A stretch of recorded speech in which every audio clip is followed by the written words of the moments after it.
Hello, I'm Jim Holloway, and I work for the Office of Historic Alexandria here in Alexandria, Virginia. And I am at the Alexandria History Museum at the Lyceum. Lyceum Hall, as it was known in the mid-19th century, was built in 1839 by the Lyceum Company in the city, and they were built to promote education locally. This building hosted lectures, debates, concerts, and literary events. Now, Edgar Allan Poe spoke at similar lyceums in Richmond, Virginia, Wilmington, Delaware, Providence, Rhode Island, and Boston, Massachusetts. And he did have some connections to Alexandria. His aunt lived here on Prince Street, and he corresponded with the local postmaster, Daniel Bryan. Bryan was himself also a poet, and he was also the first speaker here at Lyceum Hall in December of 1839.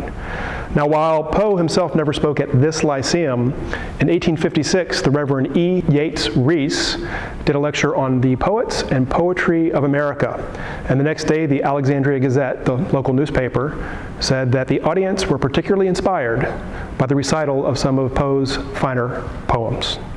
So just as Reverend Reese brought Poe to life here in 1856, we are thrilled to welcome David Keltz, who will bring Poe to life here for us tonight.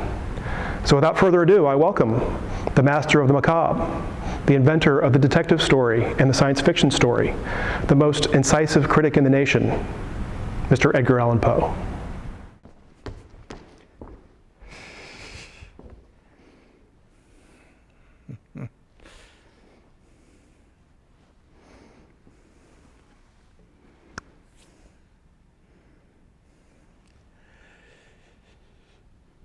To those who love me and whom I love, to those who believe that imagination in man is a lesser degree of the creative power in God, to those who feel rather than those who think, to the dreamers and those who put faith in dreams as the only reality, I drink to you. Oh, never fear. Never fear, this is merely pure water. Surely no member of this perceptive audience can be brought to believe that I could write what I daily write as I write it, if I were what those who know me not have been led to believe, a drunkard. What is a drunkard after all? It's merely someone we don't like who drinks as much as we do.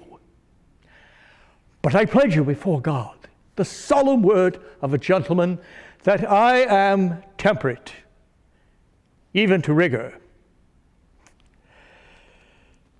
I will admit that for a brief period, while I lived in Richmond, I did give way too often, perhaps, to the temptations of Southern conviviality. But I took absolutely no pleasure in the stimulant in which I sometimes so foolishly indulged. Still, they speak of me as one who entered madly into life, drinking the cup of pleasure to the dregs. Ridiculous.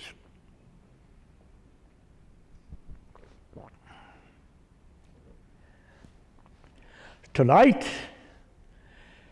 is All Hallows Eve. Lo, 'tis a gala night within the lonesome latter years. An angel throng, bewinged, bedight, in veils and drowned in tears, sit in a theater to see a play of hopes and fears, while the orchestra breathes fitfully the music of the spheres.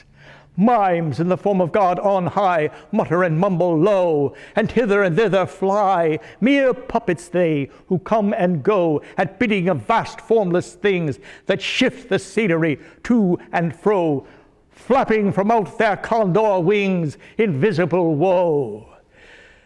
That motley drama, oh, be sure it shall not be forgot, with its phantom chased forevermore by a crowd that sees it not, through a circle that ever returneth in to the self-same spot.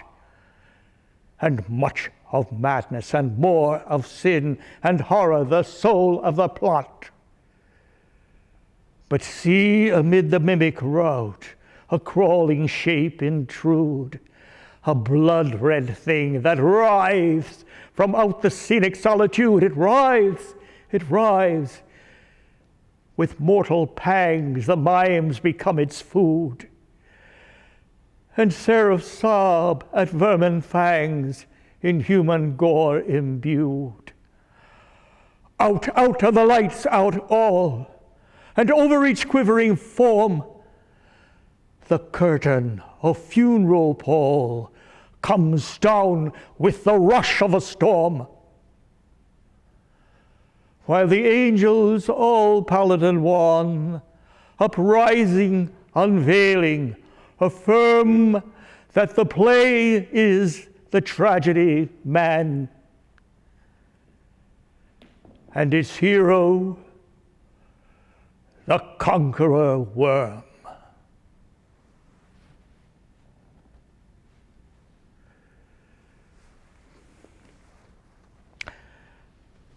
I'm delighted to be invited here this evening. I come here to present for you some of my works and to talk to you a little about my life and work. I don't know what I shall talk about exactly. I shall decide that as I go along, if that's all right with you.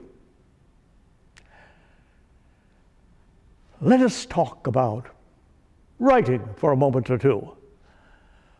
For instance, my friend Frederick Thomas of St. Louis, Missouri, has written 2 novels. The first, entitled Clinton Bradshaw, and the second, Howard Pinckney. In the first, he gave himself up to his own nature, which is a noble one upon my soul. He was clearly interested in what he was writing, and writing to please, pleasantly. And for his first novel, he received a very cordial reception from the press. But in the second, having gained a name, the consciousness of reputation led him to write to maintain it. And the effort becomes apparent. If only he would throw the public opinion to the devil, forgetting that a public existed, and writing from the natural promptings of his own spirit, he would do wonders. In a word, Howard Pinckney is wanting in abandon. And when I say this, you know I mean a high compliment to Mr. Thomas. For those to whom this very abandon may be safely suggested are few indeed, and belong to the loftier class of writers. I now propose to give my own unbiased opinion of some of the popular authors of our day. And since any particular order seems unnecessary and inconvenient, I shall maintain none. Now, of all the friends of Miss Elizabeth Barrett, I doubt if there is one with more enthusiastic reverence for her genius than myself. And it is for this very reason that I intend to speak of her the truth. The finest particular feature of Miss Barrett's drama of exile is the rapture of Eve upon discovering that she still retains in the unwavering love of Adam an undreamed of and priceless treasure. There is an Homeric force here, which all men will appreciate and admire. We regret, however, to read the poem's final sentence. There is a sound through the silence as of the falling tears of an angel.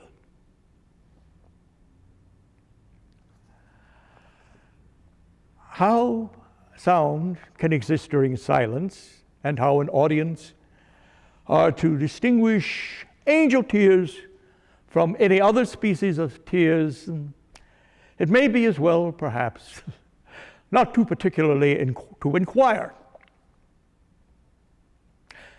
I have a friend, oddly enough, who says that when I criticize, I use the axe instead of the pruning knife. He says I not only lop off redundant limbs, but frequently eradicate the entire tree. Perhaps that is why some of my contemporaries refer to me as the tomahawk man, or the Comanche of literature. Indians notwithstanding, regard James Fenimore Cooper for a moment. Poor Jim, misguided champion of the noble savage, whose novels are so silly and so badly done that they cause the public to suspect a radical taint in his intellect and absolute and irreparable mental leprosy. His fictions are a flashy succession of ill-conceived and miserably executed literary productions, each more silly than its predecessor. Now, this is one. The last, would it were so, no, excuse me, there's more. The Last of the Mohicans. What a disappointment. I thought for a moment Mr. Cooper was making us a promise.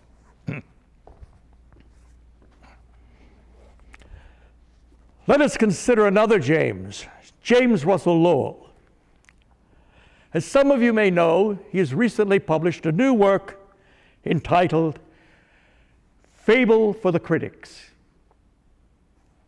Let me quote from it. Here comes Poe with his raven like Barnaby Rudge, 3/5 of him genius, 2/5 of him fudge, who talks like a book of I-ams and pentameters in a way to make people of common sense damn meters, who has written some things quite the best of their kind, but the heart somehow seems all squeezed out by the mind. What a howl, Dr. Lowell. How very droll of Dr. Lowell. The author of that dreary doggerel with which I have just assailed your ears could not do a better thing than to heed his own advice. Was it not Lowell himself who said, "Blessed are they who have nothing to say and who cannot be persuaded to say it"? Let Lowell leave satiric verses to those better able to manage them. Let him be content with that class of poetry for which he seems to have a special vocation, the poetry of sentiment. This, to be sure, is not the very loftiest order of verse, but it is the loftiest region in which Dr. Lowell can get his breath without difficulty. Fable for the Critics is a dish of skimmed milk and water.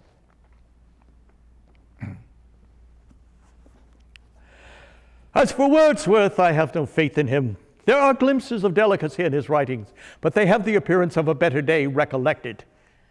And glimpses are little evidence of present poetic fire. Mr. Wordsworth was to blame in wearing away his youth in contemplation with the end of poetizing in his manhood. His judgments are too correct.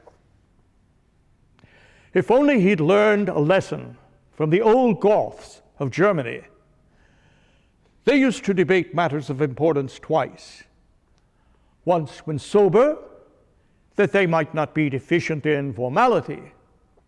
Once when drunk, lest they should be destitute of vigor. The dew was falling fast. The stars began to blink. I heard a voice. It said, "Drink, pretty creature, drink."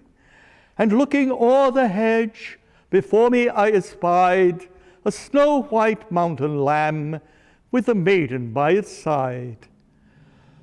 No other sheep were near. The lamb was all alone, and by a slender cord was tethered to a stone. Mr. Wordsworth, Is it sympathy for the sheep that you wish to excite? Oh, I love a sheep from the bottom of my heart. Can great minds descend to such absurdity?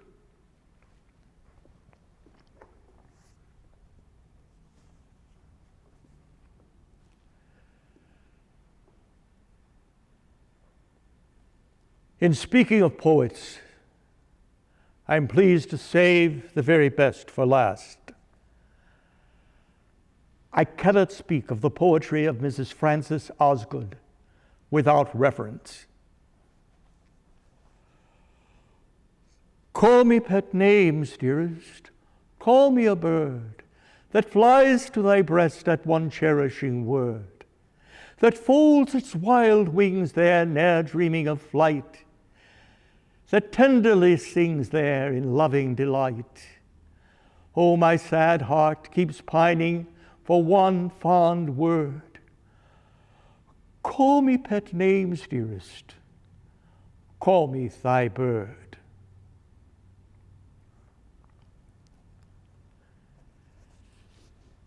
This is indeed poetry of the most unquestionable kind. That is to say, poetry truthful in the proper sense. Poetry breathing of nature, there's nothing forced or artificial, no hardly sustained enthusiasms. The poetess speaks because she feels. But then what she feels is felt only by the truly poetical. You will look in vain through her works for a low thought or a platitude. I predict that at no distant time she will stand alone both in popularity and in the secure fame of her work. But let time be the judge. Time, after all, is the only valid critic.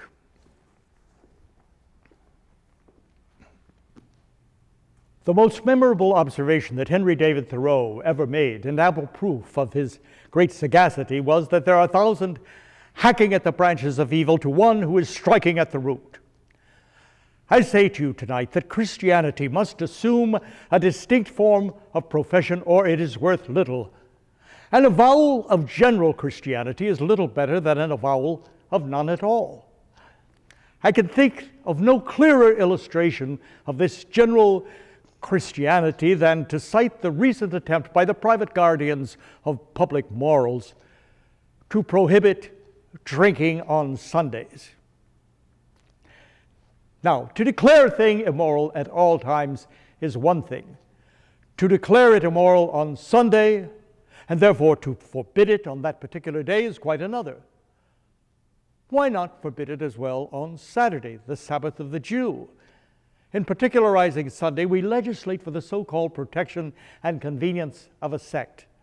And although this sect is the majority, this fact can by no means justify the violation of a very great principle, the perfect freedom of conscience, the absolute separation of church and state.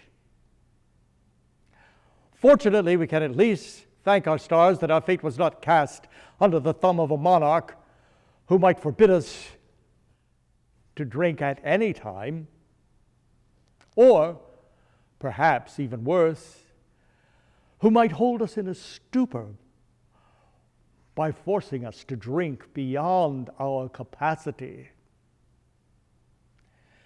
This thought provided the inspiration for a story of mine concerning a jester and a king. And I never knew anyone so keenly alive to a joke as the king was. To tell a good joke was the surest road to his favor. Thus it happened that his 7 wise men were all noted for their accomplishments as jokers. About the refinements, or as he called them, the ghosts of wit, the king troubled himself very little. Over niceties wearied him, and upon the whole, practical jokes suited his taste far better than verbal ones.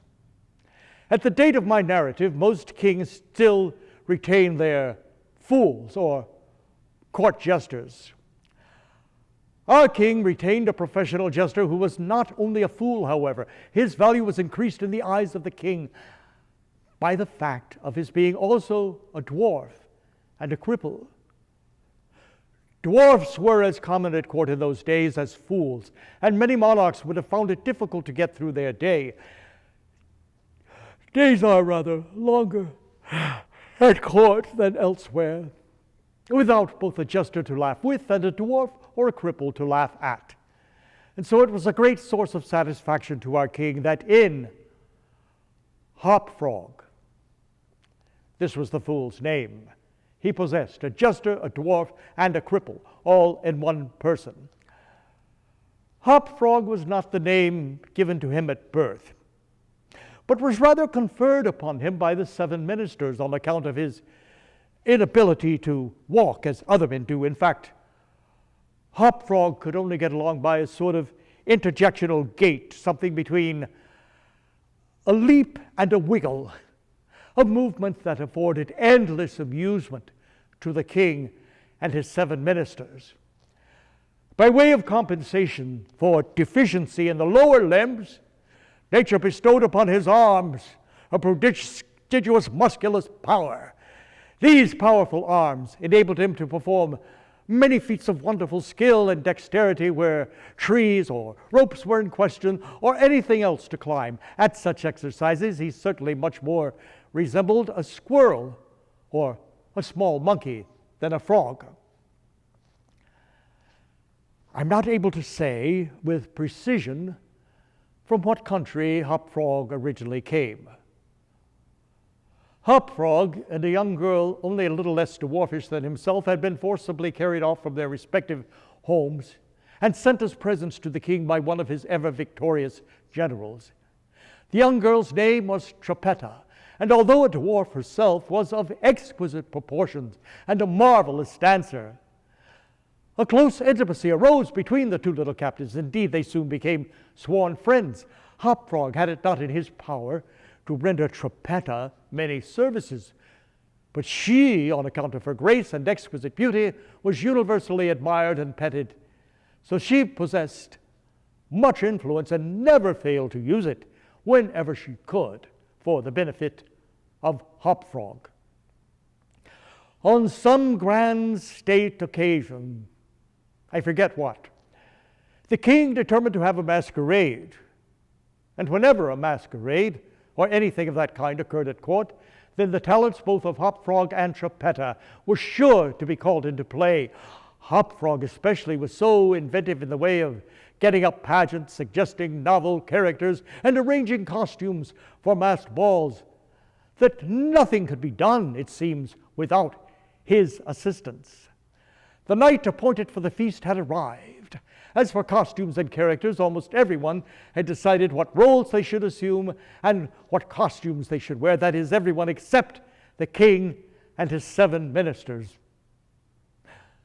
Why they hesitated so long, I never could tell, unless they did it by way of a joke.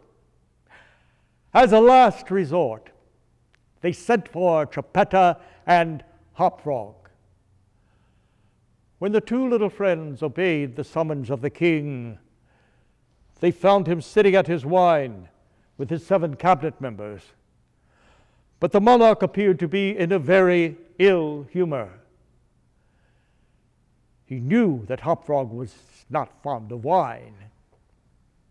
But the king loved his practical jokes and took pleasure in forcing Hop Frog to drink, and, as the king called it, to be merry. As the jester and his friend entered the room, the king called out, "Come here, Hop Frog."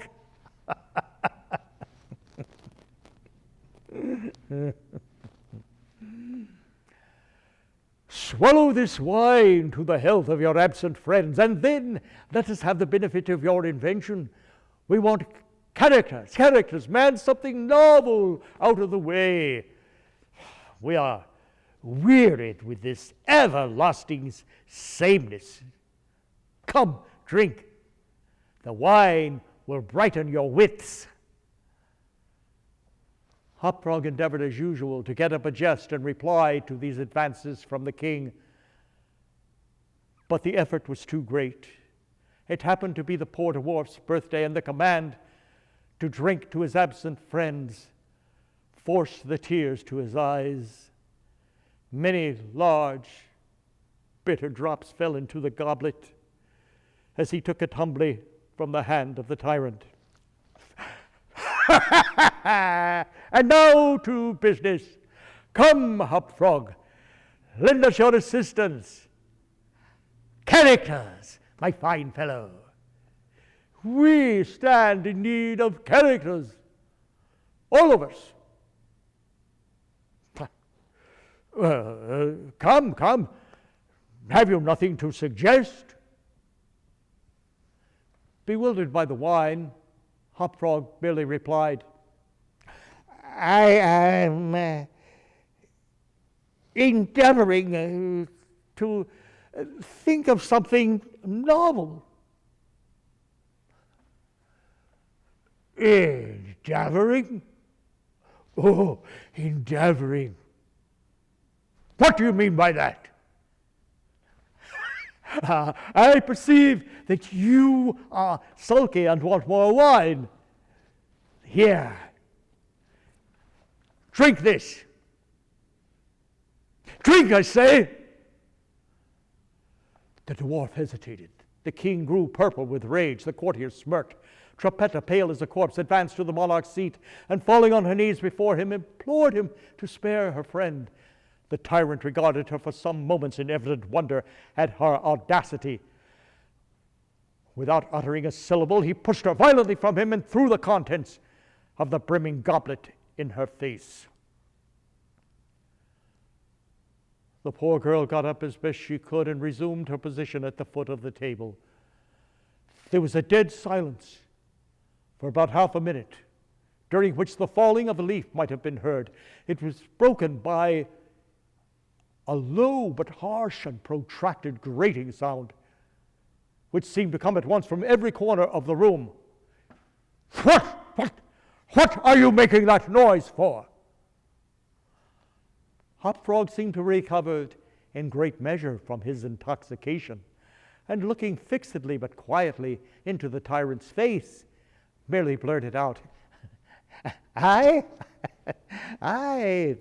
How could it have been me? One of the courtiers approached the king. Your Majesty, the sound appeared to come from without. I fancy it was the parrot. Yes, the parrot at the window, whetting his bill upon his cage wires. True. True. But on the honor of a knight, I could have sworn it was the gritting of this vagabond's teeth. Hereupon Hop Frog laughed, displaying a set of large, powerful, and very repulsive teeth. The king was too confirmed a joker to object to anyone's laughing. Moreover, Hop Frog avowed his perfect willingness to swallow as much wine as desired, and having drained another glass with no very perceptible ill effect,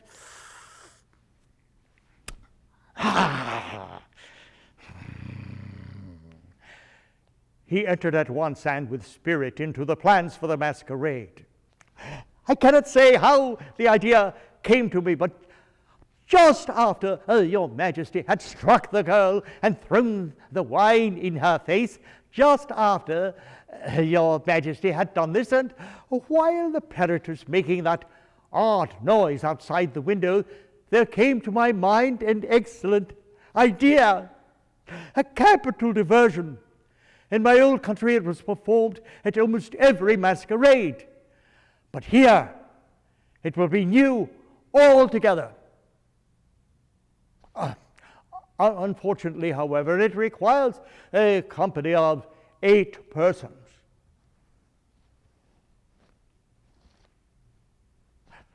Here we are, 8 to a fraction. I and my 7 ministers. Come, what is this diversion? Speak up, out with it. We call it the 8 chained orangutans, and it really is excellent sport if well enacted. Oh, very well enacted. The beauty of the game lies in the fact that it terrifies the women. Excellent, capital. I will equip you as orangutans. Leave all that to me. The resemblance shall be so striking that the company of masqueraders will take you for real beasts. Oh, this is excellent. Hop Frog, I will make a man of you. Indeed, the chains are for the purpose of increasing the confusion by their jangling. Your Majesty cannot conceive the effect produced at a masquerade by 8 chained orangutans rushing in with savage cries.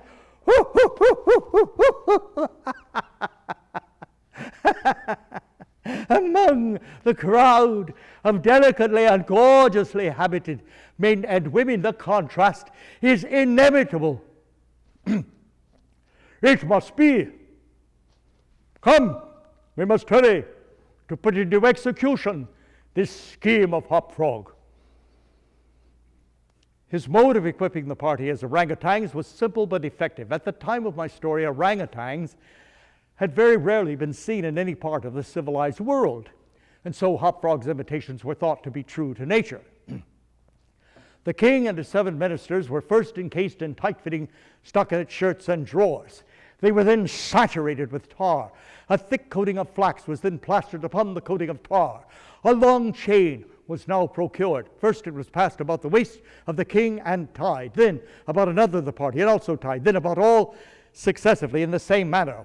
When this chaining arrangement was complete, they formed a circle. Hop Frog then passed the residue of the chain in 2 diameters at right angles across the circle, after the fashion adopted by those who capture chimpanzees or other apes in Borneo.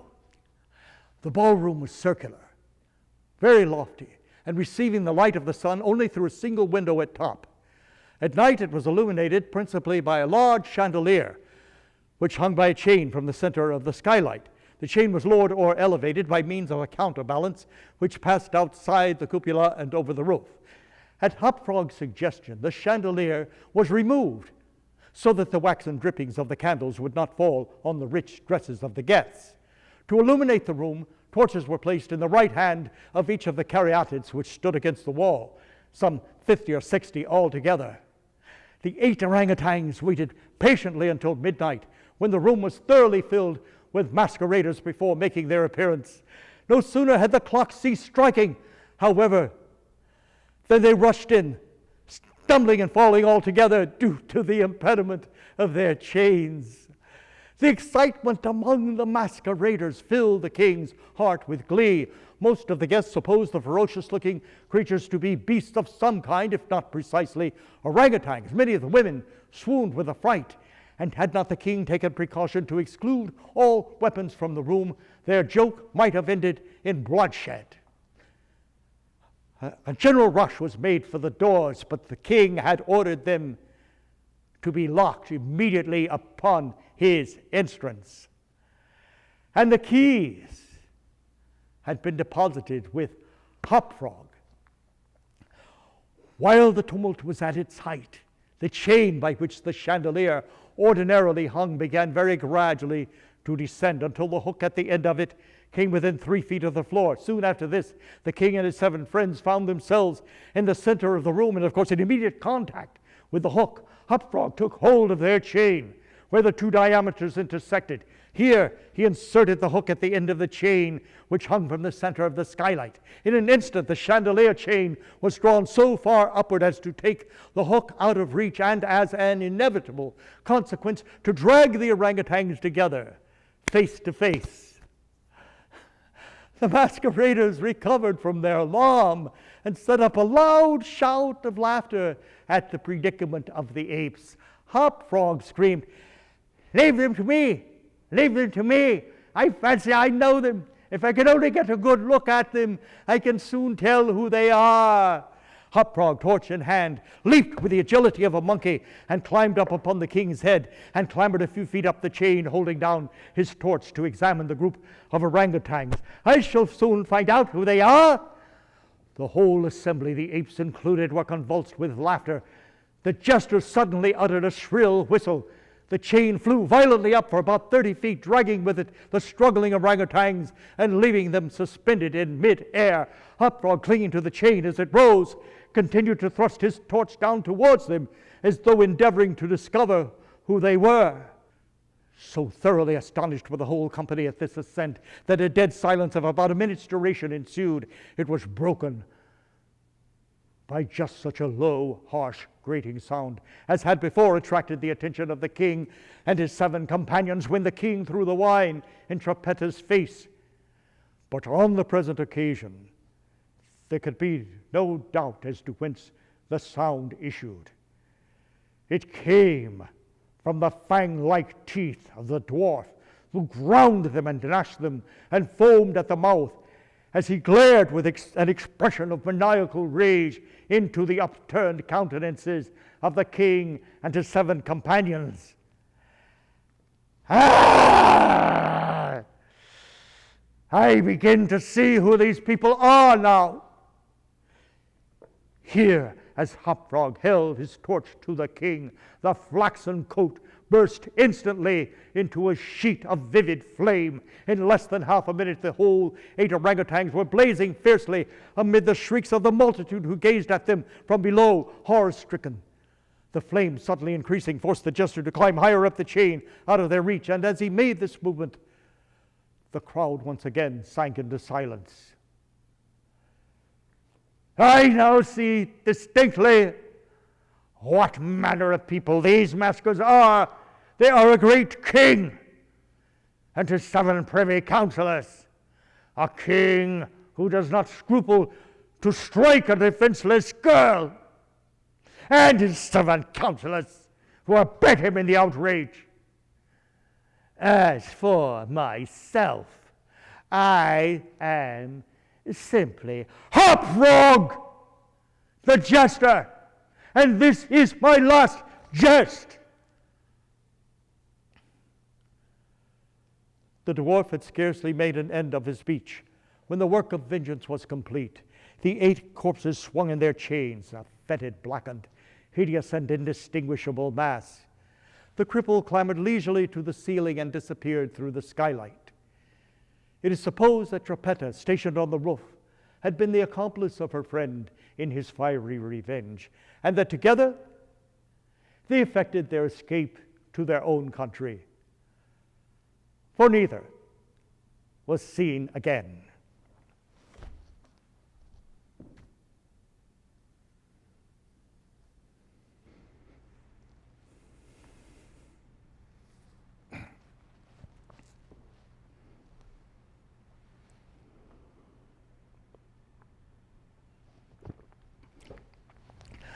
Some Frenchmen, possibly Montaigne, has said people talk about thinking, but for my part, I never think except when I sit down to write. It is this never thinking except when we sit down to write that is the cause of so much indifferent composition. A better plan for Montaigne would have been never to sit down to write until he had made an end of thinking. The style of the creative thinker is never closely logical. Upon retrospect of the world of thought, most speakers will be surprised to find how the first or intuitive impressions have been the true ones. The imaginative man will often find that intuition brings his soul to a glimpse of things supernal and eternal, to the very verge of the great secrets. Some of the most profound knowledge has originated from a highly stimulated imagination. Great intellects guess well.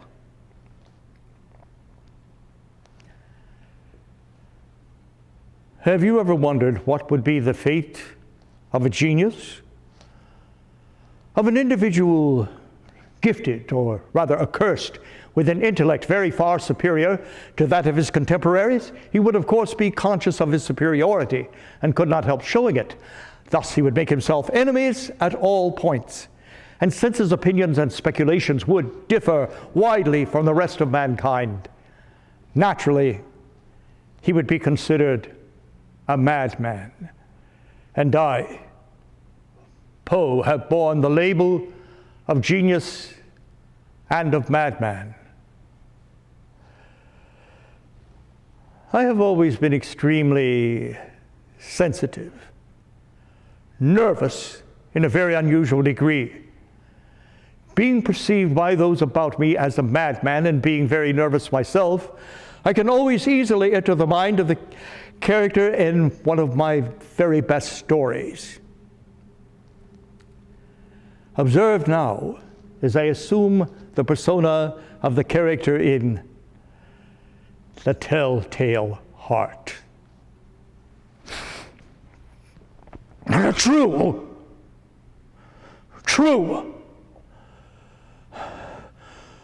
Nervous. Very, very dreadfully nervous I had been and am. But why will you say that I'm mad? The disease had sharpened my senses, not destroyed, not dulled them. Above all was the sense of hearing acute. I heard all things in heaven and in the earth. I heard many things in hell. How then am I mad?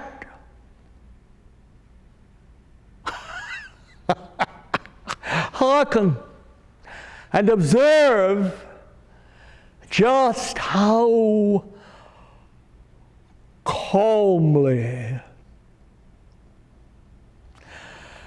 how healthily I can tell you the whole story.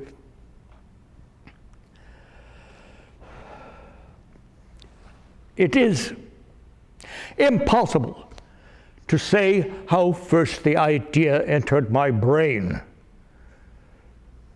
But once conceived, it haunted me day and night. Object there was none, passion there was none. I loved the old man. He had never wronged me, had never given me insult. For his gold I had no desire. What was it then that caused in me this feeling of revulsion whenever I gazed at him?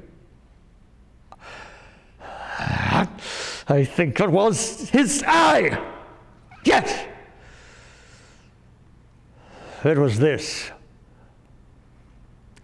One of his eyes resembled that of a vulture, a pale blue eye with a film over it. Whenever it fell upon me, my blood ran cold. And so, by degrees, very gradually, I made up my mind to take the life of the old man and thus rid myself of the eye forever. Now, this is the point. You fancy me mad? Madmen know nothing. Oh, but you should have seen me. You should have seen how wisely I proceeded, with what caution, with what foresight, with what dissimulation I went to work. I was never kinder to the old man than during the whole week before I killed him.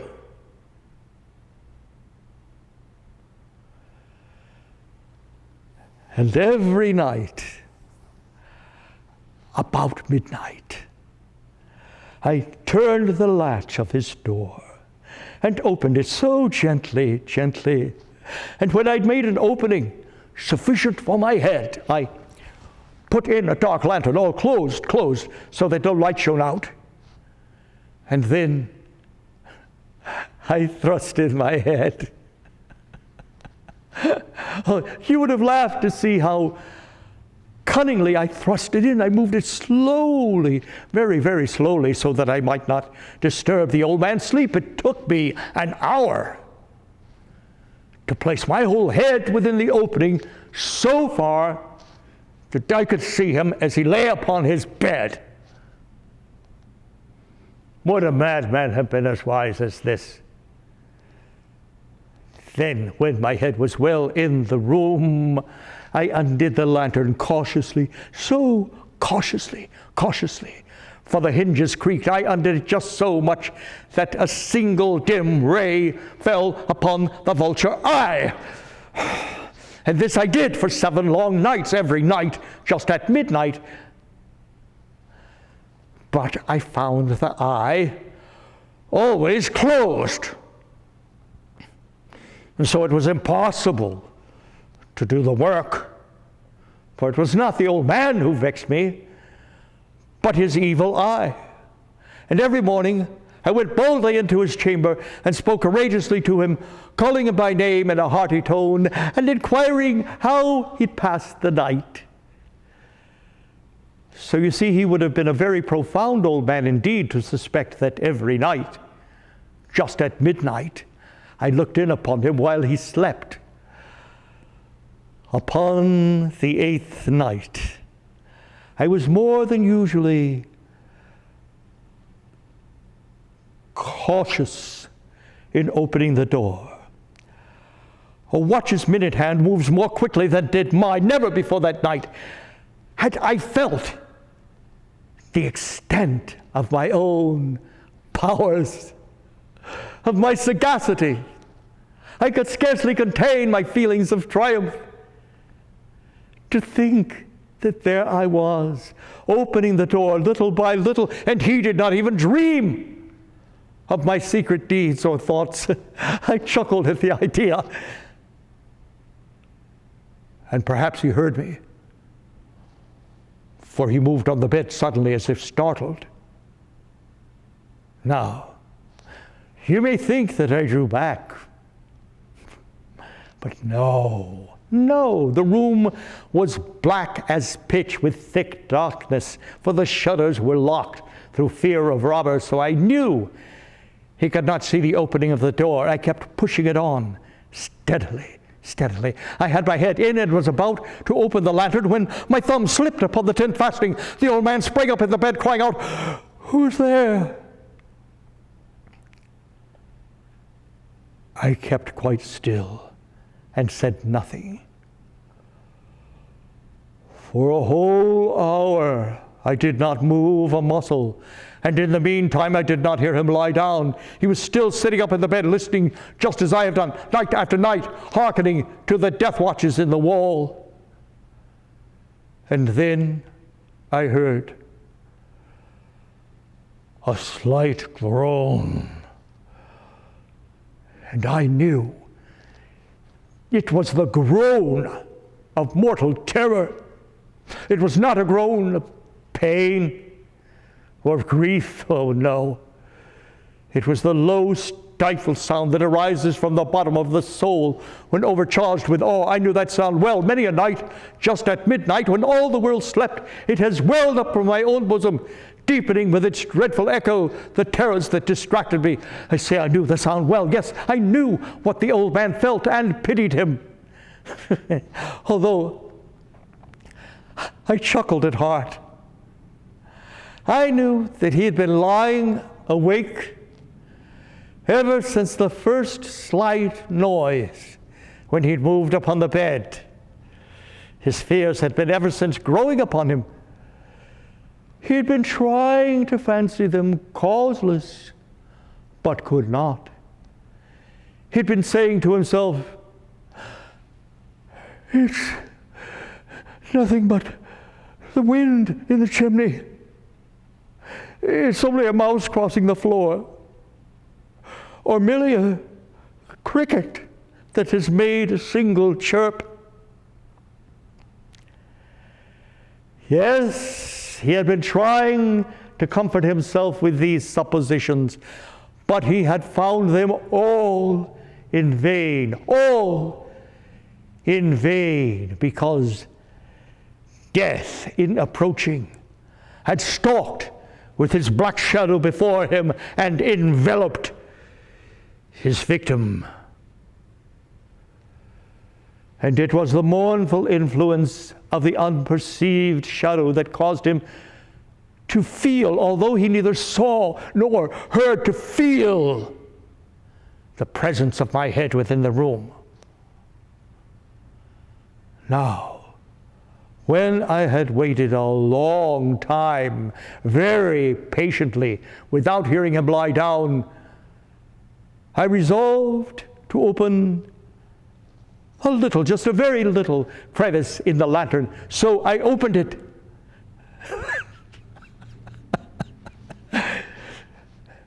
You cannot imagine how stealthily, I undid it just so much that a single dim ray, like the thread of a spider, shot from out the crevice and fell upon the vulture eye. It was open, wide open. And I grew furious as I gazed upon it. I saw a hideous veil over it that chilled the very marrow in my bones. But I could see nothing else of the old man's face or person, for I had directed the ray as if by instinct precisely upon the damned spot. Now, have I not told you that what you mistake for madness is but over-acuteness of the senses? Now, I say there came to my ears a low, dull, quick sound, much such a sound as a watch makes when enveloped in cotton. I knew that sound well, too. It was the beating of the old man's heart. It increased my fury as the beating of a drum stimulates the soldier into courage, but even yet I refrained and stood still. I scarcely breathed.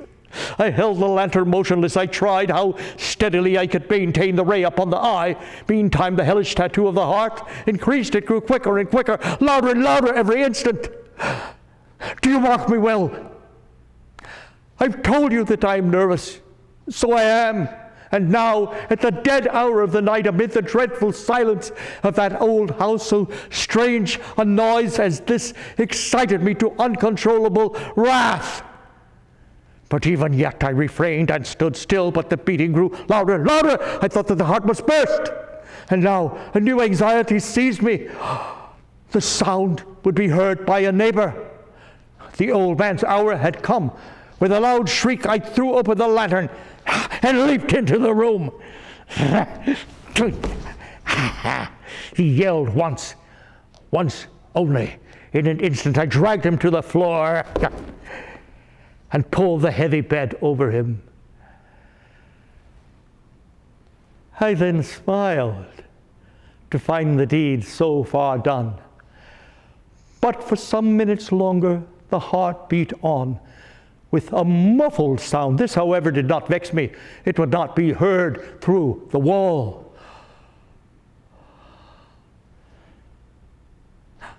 At length it ceased. The old man was dead. I removed the bed and examined the corpse. Yes, he was stone dead.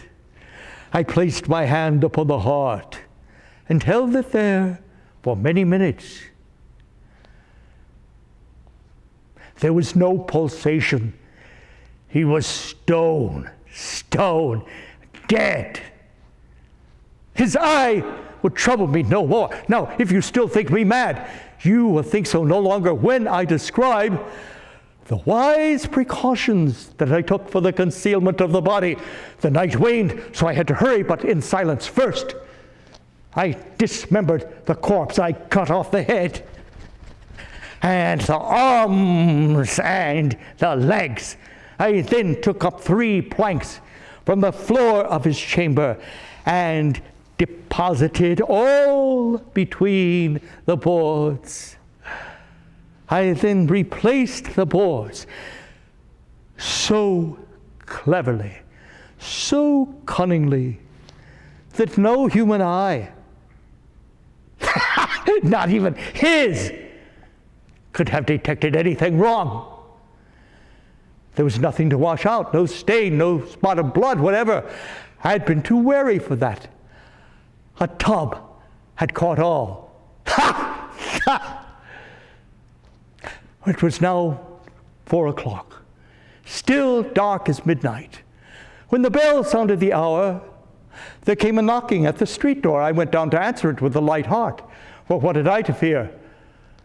There entered 3 men who introduced themselves with perfect suavity as officers of the police. A shriek had been heard by a neighbor during the night. Foul play had been suspected, and they, the police, were ordered to search the premises. I smiled. I had nothing to fear. Oh, the yell was my own in a nightmare. The old man, I explained, was away in the country. I took them all over the house. I bade them, search well. I led them at length to his chamber. I showed them his treasures, secure, undisturbed.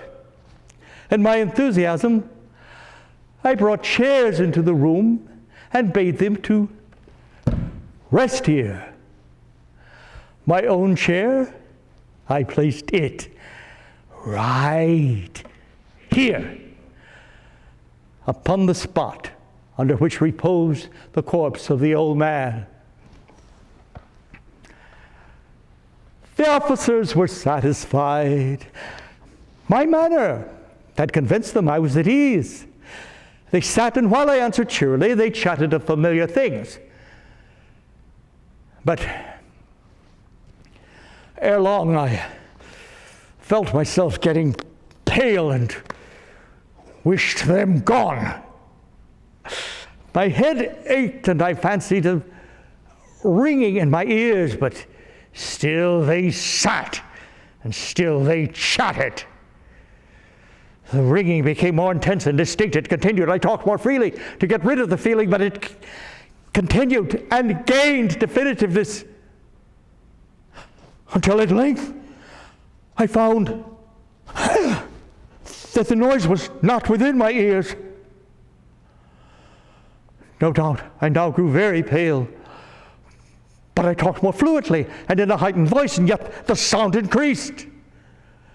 And what could I do? It was a low, dull, quick sound, much such a sound as a watch makes when enveloped in cotton. I gasped for breath, and yet the officers heard it not. I talked more quickly, more vehemently, but yet the noise steadily increased. I arose and argued about trifles and with violent gesticulations, but the noise steadily increased. Why would they not be gone? Oh, God, what can I do? I foamed, I raved, I swore. I swung on the chair upon which I sat and grated it upon the boards. But the noise arose over all and continually increased. It grew louder, louder, louder. And still the men chatted pleasantly and smiled. Was it possible that they heard not? Almighty God, no. No! They heard, they suspected, they knew they were making a mockery of my horror. This I thought and this I think, but anything was better than this agony. Anything was more tolerable than this derision. I could bear these hypocritical smiles no longer. I felt that I must scream or die. And now, again, hark! Louder! Louder! Louder! Louder! Villains! Dissemble no more! I admit the deed!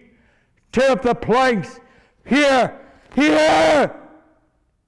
It's the beating of his hideous heart!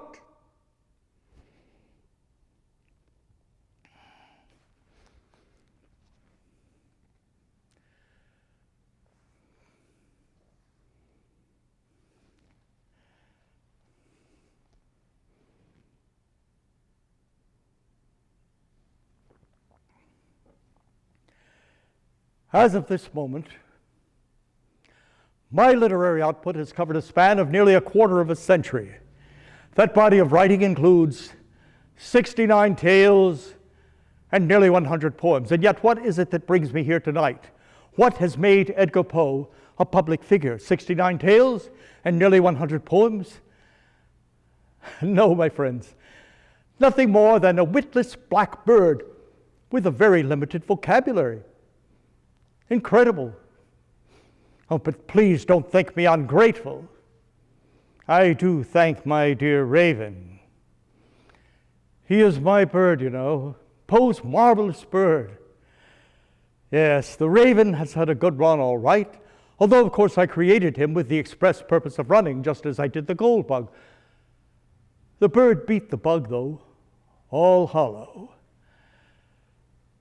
Yes, Poe and his raven, what a grand team they are.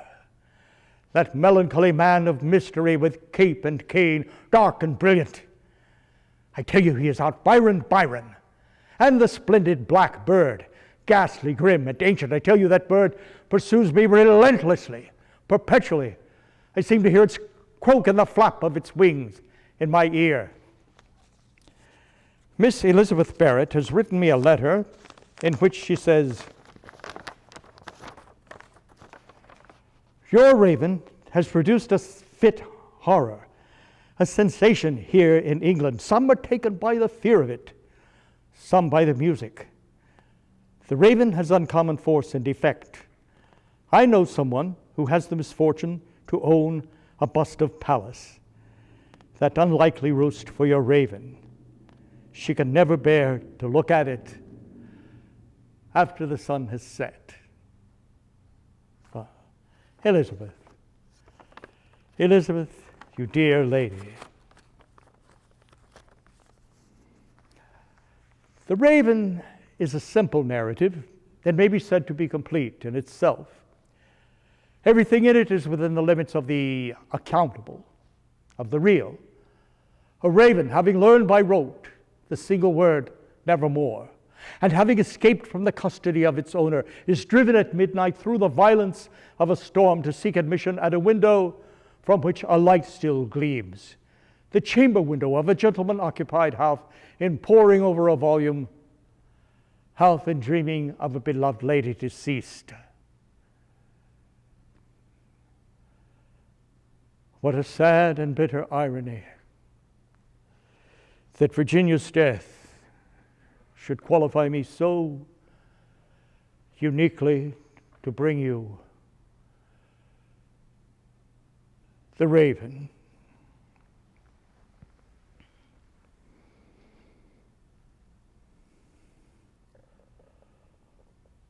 Once upon a midnight dreary, while I pondered, weak and weary, over many a quaint and curious volume of forgotten lore, while I nodded, nearly napping, suddenly there came a tapping as of someone gently rapping at my chamber door. "'Tis some visitor," I muttered, tapping at my chamber door. "Only this, and nothing more." Distinctly, I remember it was in the bleak December, and each separate dying ember wrought its ghost upon the floor. Eagerly I wished the morrow, vainly I had sought to borrow from my books surcease of sorrow, sorrow for the lost Lenore, for the rare and radiant maiden whom the angels name Lenore, nameless here forevermore. And the silken, sad, uncertain rustling of each purple curtain thrilled me, filled me with fantastic terrors never felt before, so that now, to still the beating of my heart, I stood repeating, "'Tis some visitor entreating entrance at my chamber door, some late visitor entreating entrance at my chamber door. This it is, and nothing more." Presently my soul grew stronger, hesitating then no longer. "Sir," said I, "or madam, Surely your forgiveness I implore, but the fact is I was napping, and so gently you came rapping, and so faintly you came tapping, tapping at my chamber door, that I scarce was sure I heard you. Here I opened wide the door. Darkness there, and nothing more. Deep into that darkness peering long, I stood there, wondering, fearing, doubting, dreaming dreams no mortal ever dared to dream before. But the silence was unbroken, and the stillness gave no token, and the only word there spoken was the whispered word, Lenore. This I whispered, and an echo murmured back the word, Lenore. Merely this, and nothing more. Back into that chamber turning, all my soul within me burning. Soon again I heard a tapping, somewhat louder than before. Surely, said I, surely that is something at my window lattice. Let me see then what thereat is, and this mystery explore. Let my heart be still a moment, and this mystery explore. 'Tis the wind, and nothing more. Open here I flung the shutter, when, with many a flirt and flutter, in there stepped a stately raven of the saintly days of yore. Not the least obeisance made he, not a minute stopped nor stayed he, but with mien of lord or lady perched above my chamber door, perched upon a bust of Pallas, just above my chamber door, perched and sat, and nothing more. Then this ebony bird beguiling my sad fancy into smiling by the grave and stern decorum of the countenance it wore, though thy crest be shorn and shaven, thou, I said, art sure no craven, ghastly grim and ancient raven wandering from the nightly shore. Tell me what thy lordly name is on the night's Plutonian shore. Quoth the raven, nevermore.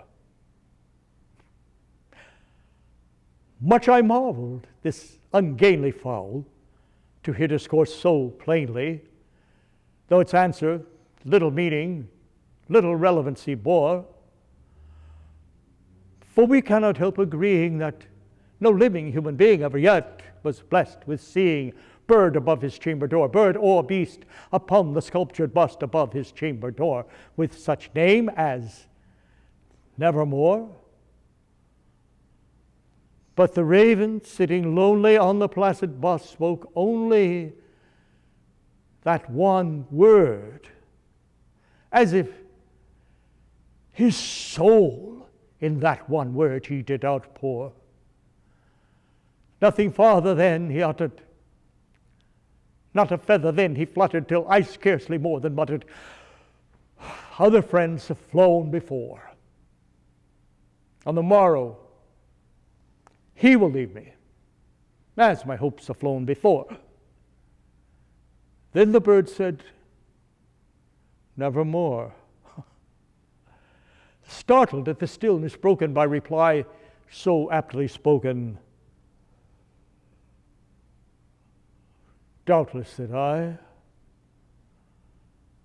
what it utters is its only stock and store, caught from some unhappy master whom unmerciful disaster followed fast and followed faster till his songs one burden bore. Till the dirges of his hope that melancholy burden bore of nevermore. But the raven still beguiling all my fancy into smiling, straight I wheeled a cushioned seat in front of bird and bust and door. Then upon the velvet seeking I betook myself to linking fancy unto fancy, thinking what this ominous bird of yore, what this grim, ungainly, ghastly, gaunt, and ominous bird of yore meant in croaking nevermore. This I sat engaged in guessing, but no syllable expressing to the fowl, whose fiery eyes now burned into my bosom's core. This and more I sat divining, with my head at ease reclining on the cushion's velvet lining, that the lamp light gloated o'er. But whose velvet violet lining with the lamp light gloating o'er she shall press nevermore. Then methought the air grew denser, perfumed by an unseen censer swung by seraphim, whose footfalls tinkled on the tufted floor. Wretch, I cried, thy God hath lent thee, by these angels he hath sent thee, respite and nepenthe from thy memories of Lenore. Quaff, oh, quaff this kind nepenthe, and forget this lost Lenore. Quoth the raven, nevermore. Prophet, said I, thing of evil prophet still, if bird or devil, whether tempter sent or whether tempest tossed thee here ashore, desolate yet all undaunted on this desert land, enchanted on this home by horror haunted. Tell me truly, I implore, is there balm in Gilead? Tell me, I implore. Quoth the raven, nevermore. Prophet, said I, thing of evil, prophet still, if bird or devil, by that heaven that bends above us, by that God we both adore, tell this soul with sorrow laden, if within the distant Aidenn it shall clasp a sainted maiden whom the angels name Lenore. Clasp a rare and radiant maiden whom the angels name Lenore. Quoth the raven, nevermore. Be that word our sign of parting. Bird or fiend, I shrieked up starting, get thee back into the tempest and the night's Plutonian shore. Leave no black plume as a token of that lie thy soul hath spoken. Leave my loneliness unbroken. Quit the bust above my door. Take thy beak from out my heart, and take thy form from off my door. Quoth the raven, nevermore.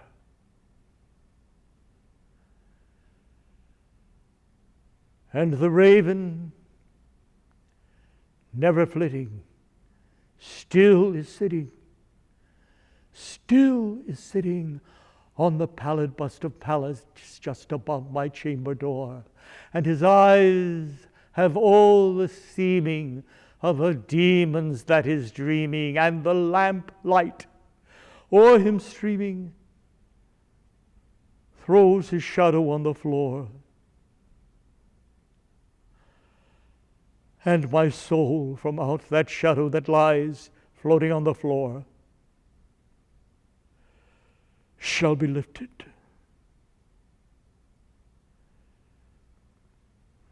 Nevermore.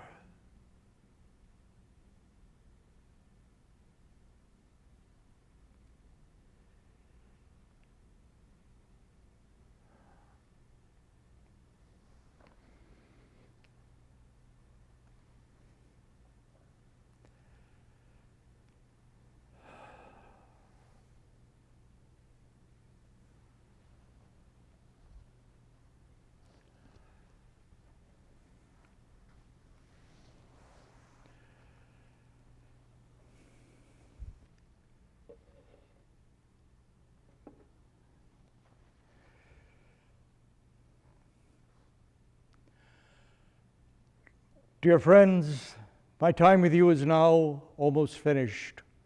But when I'm gone, remember me with these words. Gaily bedight, a gallant knight, in sunshine and in shadow, had journeyed long, singing a song in search of Eldorado. But he grew old this night so bold, and o'er his heart a shadow fell, when he found no spot of ground that looked like Eldorado. And as his strength failed him at length, he met a pilgrim shadow. "Shadow," said he, "where can it be, this land of Eldorado?" "Over the mountains of the moon, down the valley of the shadow. Ride, boldly ride," the shade replied, "if you seek for Eldorado."